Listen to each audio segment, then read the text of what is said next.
how is China influencing the dynamics of ASEAN integration, and why do some member countries allow that? No, I think we should really look at Asia as a whole.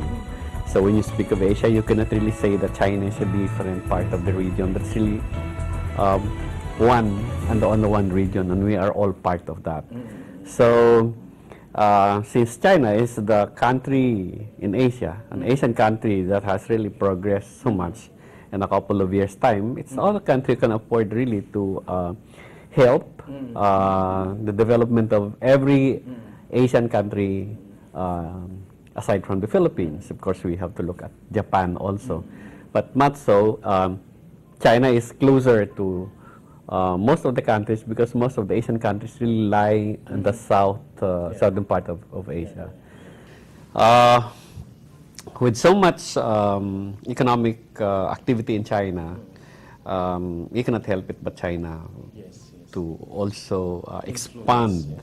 I think the word influence should not really be stressed, but meaning maybe China's expansion of its sphere of economic influence. Okay, we use the word influence to other Asian country that needs the expertise and assistance of Chinese experts in developing their own economic projects. Now, since the accounting part of it is Chinese expertise is cheaper than the Western expertise, so other Asian countries will of course go to China and say, hey, what can you help us? What can you do in order for us to improve our own economy, our life? So everything we have seen really is on the economic, social, and cultural aspect of lives of Asian countries. We try to close our eyes on the political aspect, although they say, and I somehow agree to that stipulation, that anything that we do is really just a product of two things, the political and the economic activities of life. So, of course, when you start dealing with each other, you have to start knowing each other, your preferences, your priorities, how would you look at each other, and how would you improve the relationship. And somehow along the way, we would realize that we are all Asians, that there are so many things that we have that came from them. And of course, the Chinese would also realize there are so many things in them that really came from us.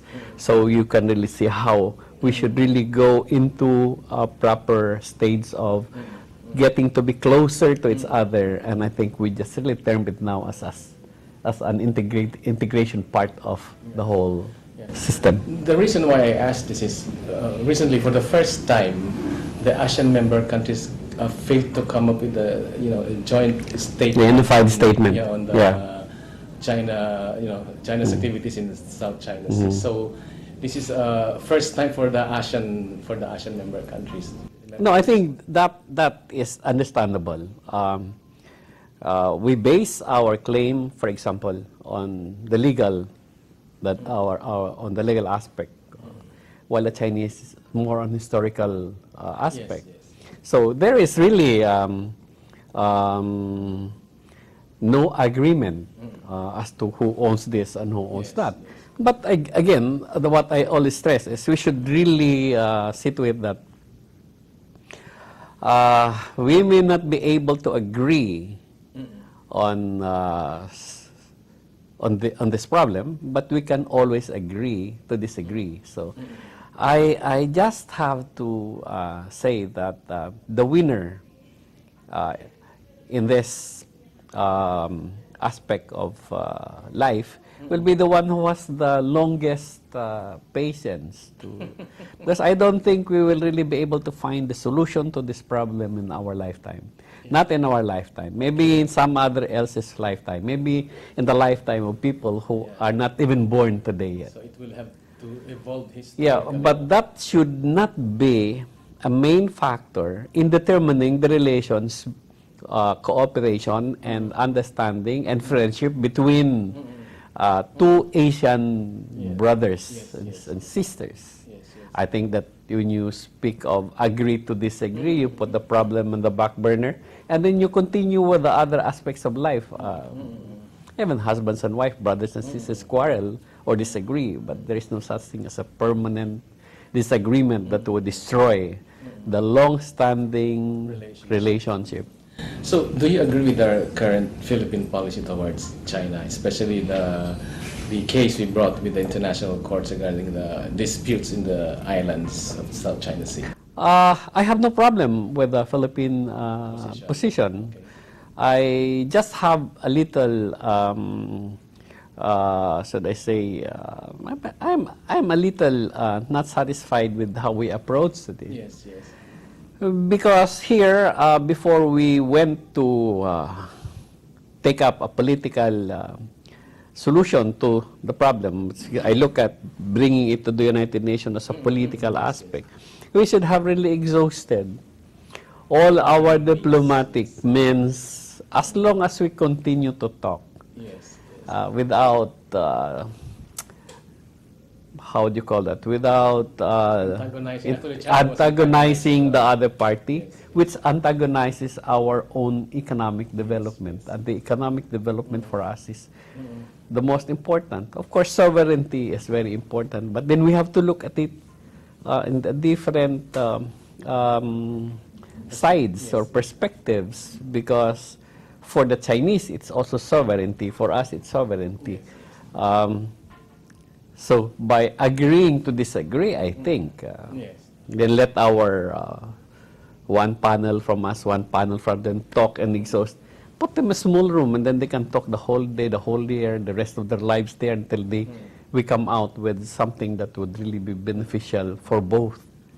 Yeah. But I think the real issue here is, the Philippines are acting to the infrastructure building activities of China within the disputed islands.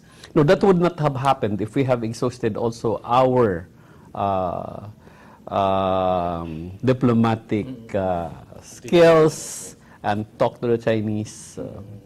So you were a former ambassador, so how would you look at that? I really have no problem with that.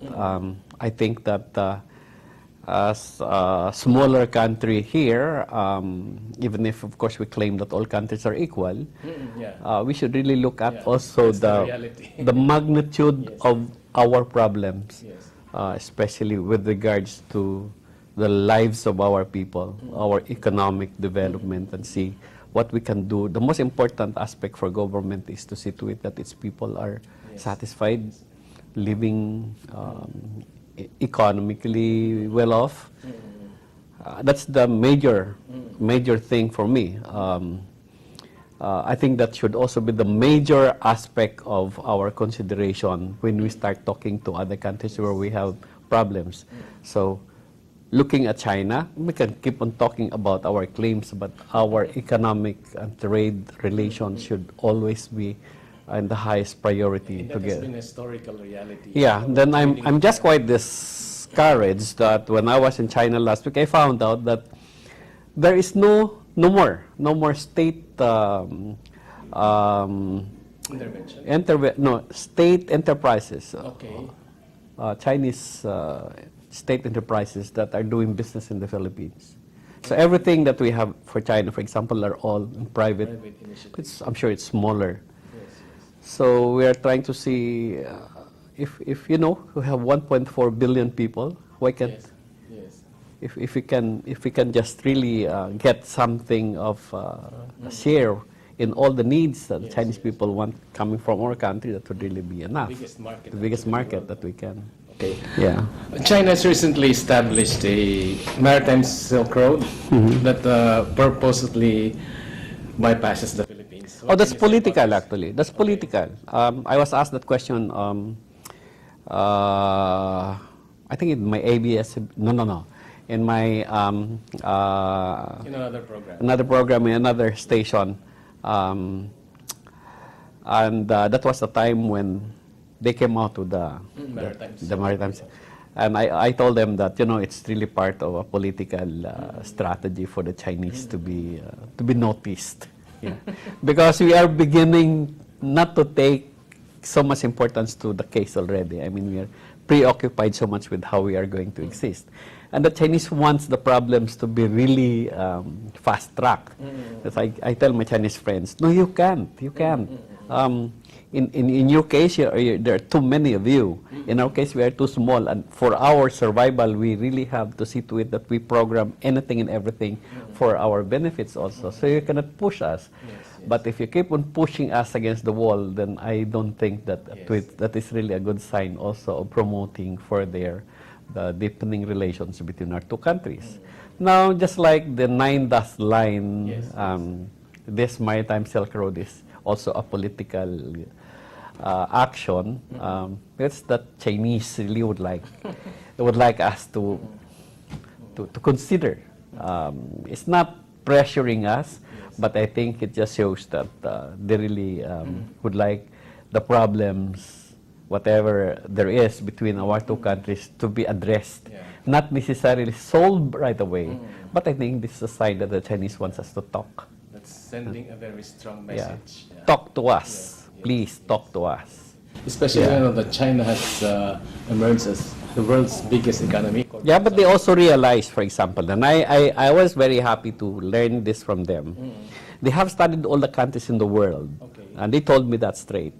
And they said, you know why we are so close to the Philippines? Because it is the only country in the world that has no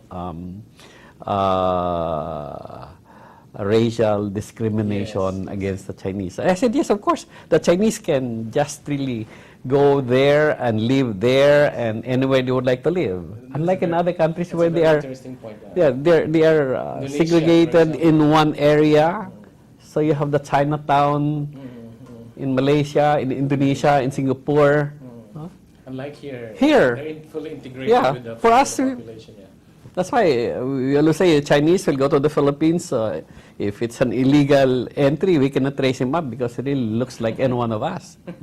That's true. And that kind of Philippine, so let's say, comfort given to their nationals, I told myself, oh, so they felt it and they realized it and then they liked it. I mean, this is something that they did not promote, they did not buy, they did not exchange for something else, but just the friendly, the hospitality, and the friendship that we have extended to all of these Chinese who live here in the Philippines. That's why I even quoted a report from the Bureau of Immigration by Commissioner Mizon, when he says that there is something like about 1 million illegal Chinese in the Philippines. But that's the first time I heard about that. But where are they? I don't know. You cannot pinpoint where they are. So we are not running after them. If we do sometimes give out notes that they should be registered, it's just really for us to find out that they are also well taken care of, that nothing wrong is being done to them, that we legalize their stay or let them come up as part of our friends whom we have extended hospitality. So you're saying, in fact, that the cultural, economic relationship between the two countries will not be affected by the political tension that is currently going on right now? I don't see, actually now I don't see that it has been affected. In the flights that I took from Manila to Guangzhou, for example, and from Shanghai to Manila, most of the passengers there were Chinese, very few Filipinos. Of course, that means to say that they really don't care about. Even here, the ordinary Filipino in the streets doesn't really understand what this conflict is all about. That's why that's the main problem that we have in the West Philippine Sea, because most of our fishermen don't really know. I mean, for them, who cares? We have been fishing here for a long period of time. So And the Chinese, of course, the same thing with them. You go down to the marketplaces and they say, oh, our bananas are not good because we have not gotten the supplies from the Philippines yet. Well, because we realize that the supply has been affected by some sanctions. That, the tension, yeah. But they never realized why, what it is, what it's all about. So. Okay, so it's nice to be talk with you. And Yeah, my pleasure as well. And we hope to be with you again tomorrow. Sure, anytime. Thank you very Yeah. much, sir. A little thing that I could also share for the interest of our people and for everybody to learn on ASEAN integration, China, and all of this. I think it's also our duty to leave a little of what we have for the public's information. Thank you very much, and have a nice day. All right, that was our interview with former Ambassador and Congressman Apolinario Jun Losada Jr. on the relationship of the Philippines and China, which is a very crucial and defining factor in the ASEAN region. Our resident ASEAN resource person, Dr. Carlos Tabunda, interviewed former Ambassador and former Congressman Apolinario Jun Losada Jr. in that exclusive ASEAN in Focus interview. So further news, an Indonesian court sentenced Bernard Panangian Simanjuntak to 16 months in jail for drug trafficking, who has been reported by local and Australian media as Australian Schapelle Corby's boyfriend. The 32-year-old was arrested with 159.15 grams of methamphetamine and 55.68 grams of marijuana in August. He was on his bike during a raid and threw 2 packages believed to have contained the drugs on the ground. Simanjuntak is said to be Corby's boyfriend, a relationship both repeatedly denied. They met behind the bars when they were serving drug possession sentences in the infamous Karabokan prison. Corby was released in February on parole after 9 years in a Bali prison. She was not present in the court to hear the sentence on Thursday and did not release any comment on it. Simanjuntak will spend his next 10 months behind bars after already being detained for 6 months.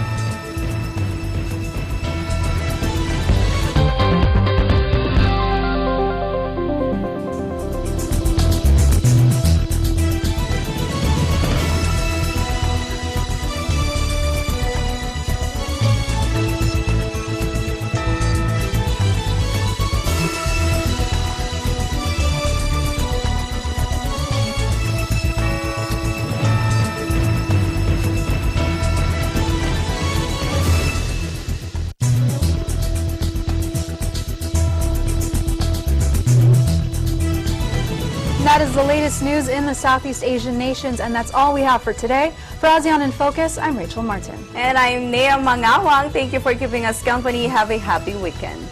Thank you for joining us here in ASEAN in Focus. I'm Alma Angeles. Goodbye.